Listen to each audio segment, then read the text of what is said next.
Bienvenue dans Et en même temps, la série d'épisodes des équilibristes où je suis seule derrière le micro. Je vous partage ici mes réflexions, découvertes et outils, toujours autour du sujet de l'harmonie pro-perso. Ici, on explore comment identifier et faire de la place à tous les domaines de vie qui comptent pour vous, tous les rôles et casquettes qui vous tiennent à cœur. Je m'appelle Sandra Fiodo et je vous souhaite la bienvenue. Pour être au courant des sorties des épisodes, pensez à vous abonner sur la plateforme où vous avez l'habitude d'écouter vos podcasts.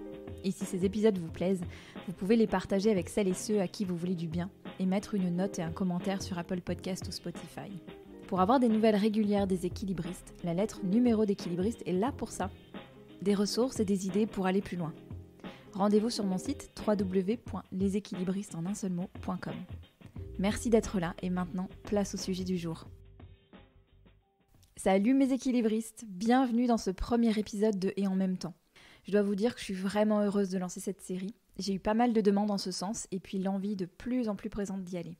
J'ai lancé les équilibristes il y a 3 ans, à l'époque pour trouver des rôles modèles ou du moins des personnes qui incarnaient autre chose, d'autres modèles, d'autres vécus de l'intégration pro-perso, qui exploraient et qui n'avaient pas peur de dire « oui, c'est difficile parfois, et voici comment j'y arrive » ou en tout cas « voici comment je chemine et voici comment j'avance ». J'ai trouvé une formidable tribu en route. Vous toutes et tous qui écoutez, qui commentez, partagez et faites vivre tous ces sujets avec moi. Sur le chemin, j'ai beaucoup appris. J'ai testé plein de trucs, j'ai forgé des opinions, forgé, pas figé, et j'ai maintenant très envie de les partager. Je le fais depuis quelques temps déjà pour mes clients entreprises, pour lesquels je conçois des conférences, des ateliers et des podcasts qui sont des outils de formation pour leurs managers en particulier. Ce nouveau format d'épisode, je l'ai imaginé comme une pastille courte, comme une sorte de rendez-vous régulier avec vous. Et ces pastilles sont une célébration plus que jamais de la nuance, des choses pas tranchées, des choses qui changent, des réajustements.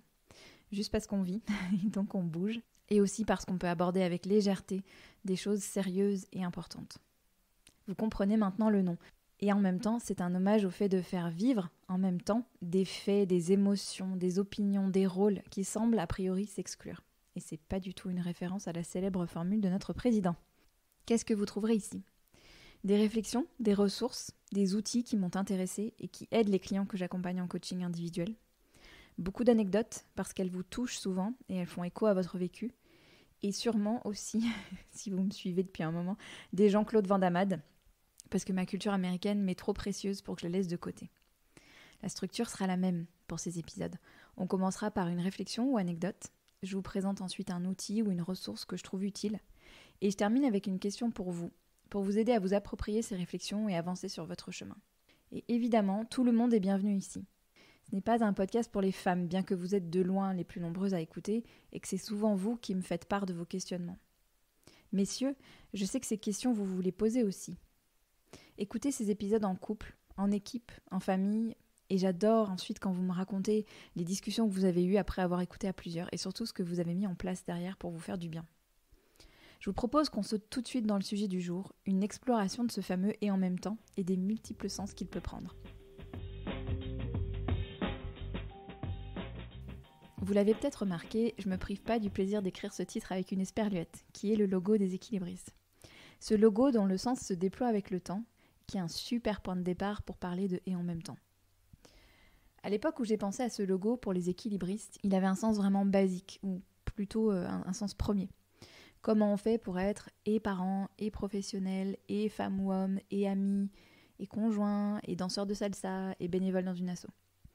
Derrière ce « et », à l'époque, il y avait beaucoup la question du temps. Comment on fait tout rentrer dans 24 heures sans s'épuiser ? Qu'à soit, on peut pas. On aura sûrement l'occasion d'en reparler plus tard. Il y avait aussi la question des identités, que j'explore beaucoup dans mes articles pour Welcome to the Jungle. Vous avez le lien pour y accéder dans les notes de l'épisode. Comment on fait pour être soi le plus possible dans tous les rôles qu'on vit ? Et puis ça veut dire quoi être soi ? Comment on peut amener de soi dans son rôle au travail ? Question d'identité et question de rôle surtout, et de leur chevauchement. Rôle et temps consacré à ces rôles sont intimement liés. J'ai aimé dernièrement lire des écrits de Daisy Dowling, qui est la fondatrice et CEO de WorkParent, une société de conseil pour les parents travailleurs et les organisations qui les emploient. Daisy nous dit ceci, alors je vous le lis en anglais et je vous le commente ensuite. What pandemic-acquired habits should we unlearn first? 2 really important things. First, the always-on mentality has reached crisis proportions. We are so committed to the idea of being always on and available to our families and to our work that we can't draw any distinction between the two. We're just sort of constantly at a boil. If your mind is constantly on your kids, you're not going to be the person with the most creative comment in the meeting. Your kids don't want you distracted either. The number one thing here is to unlearn work-life integration. You can be one person with two distinct roles. We have to learn how to draw those boundaries. La plus grande souffrance que j'ai constatée parmi les auditrices et les auditeurs ces derniers temps et que j'ai moi-même vécue pendant les confinements et plus globalement la période qu'on vit depuis 2 ans, c'est le manque de barrières et de sas entre les différents rôles. Barrières parce qu'on doit faire plusieurs choses simultanément, ce que notre cerveau ne sait pas faire. J'ai un épisode entier en tête spécialement là-dessus, donc à suivre. Et sas parce qu'on saute instantanément d'un rôle à l'autre, sans temps pour décanter, pour changer de costume. En parlant de costume et en écrivant ça, je pense à une émission que je regardais petite fille aux États-Unis. C'était Mr. Rogers' Neighborhood. Mr. Rogers, c'était un homme très calme, très posé, qui interagissait avec des marionnettes pour aborder des tas de sujets pour aider les enfants avec leurs émotions, des notions comme la tolérance, la générosité. C'était génial, on adorait ça, ma sœur et moi.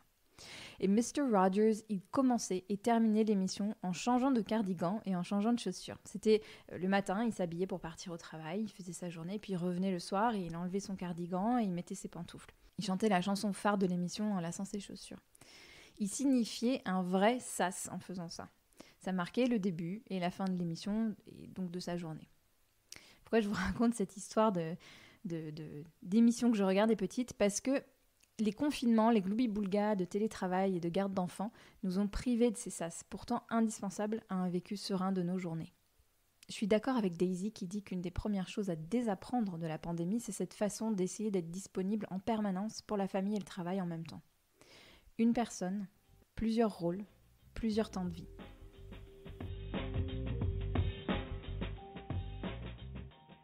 Je voulais vous partager une étude que j'ai trouvée intéressante pour commencer à nous interroger sur les barrières qu'on met entre les différents domaines de notre vie.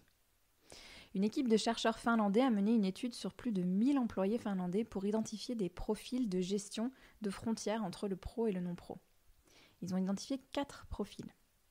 Les intégrateurs qui mélangent vie pro et perso, les bourreaux de travail qui sont très pris par le travail à la maison, les séparateurs qui, comme leur nom l'indique, cloisonnent bien le professionnel du non-professionnel, et une dernière catégorie dont la vie personnelle tient une grande place au travail. Les chercheurs ont étudié les différences entre ces personnes dans leur niveau de détachement psychologique du travail, leur niveau de relaxation, de maîtrise de leurs tâches et de contrôle hors temps professionnel. Ils ont aussi étudié leur bien-être au travail et leur performance. Ils ont identifié que les bourreaux de travail, mais aussi les intégrateurs, avaient une moins bonne forme physique et émotionnelle que les séparateurs, une moins bonne santé et une perte de tonus et de créativité, une moins grande efficacité à cause du va-et-vient constant entre différentes tâches, qui est source d'erreurs, et de moins bonnes relations avec leurs conjoints et leurs enfants et plus de culpabilité ressentie, avec cette impression de ne pas être à la hauteur dans leur vie pro et perso. Ulla Kinnunen, la psychologue qui a dirigé l'étude, affirme ceci. On a besoin de se détendre et de récupérer. Si nos rôles au travail et à la maison se chevauchent constamment, il devient impossible de se remettre d'une journée de boulot une fois rentré chez soi. Cette étude, elle a tendance à corroborer quelque chose que beaucoup d'entre vous et beaucoup d'entre nous ont vécu, cette fatigue du chevauchement des rôles sur un même temps et dans un même espace qui a été sacrément exacerbée ces dernières années. Et en même temps, j'ai interviewé récemment 2 femmes qui trouvaient leur épanouissement dans le fait de ne pas mettre de barrières trop hermétiques entre leur vie pro et leur vie privée, familiale et de femme. Elles créaient par exemple des liens forts avec leurs clients ou leurs équipes qui avaient accès à leur numéro de téléphone personnel. Et elles parlaient beaucoup de leur travail avec leurs enfants, dans l'idée aussi de leur transmettre leur passion pour ce qu'elles faisaient. L'idée que le travail est source d'épanouissement et de fierté.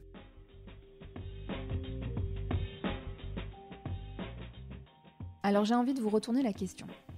Qu'est-ce que tout ceci vous inspire ? Qu'est-ce que vous avez pensé à l'évocation de ces profils de gestion de frontières entre le pro et le non-pro ? Je vais clore cet épisode sur une proposition que vous retrouverez souvent à la fin des épisodes et en même temps. Une invitation à un questionnement, voire carrément une expérimentation. Vous me suivez ? Aujourd'hui, j'ai envie de vous proposer ceci. Sur la semaine qui vient, observez votre manière spontanée de cloisonner entre les différents rôles dans votre quotidien.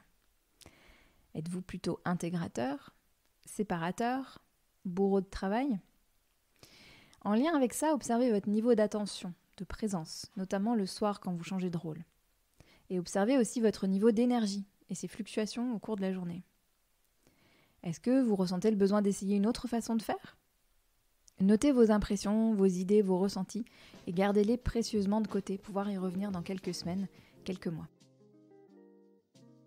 Merci pour votre écoute de ce premier épisode de Et en même temps. Vous l'avez vu, il y a matière à explorer sur ce sujet de l'harmonie vie pro, vie perso. Vos commentaires et idées sont les bienvenus, j'ai vraiment envie que ces épisodes vous soient utiles. À très bientôt pour un prochain épisode.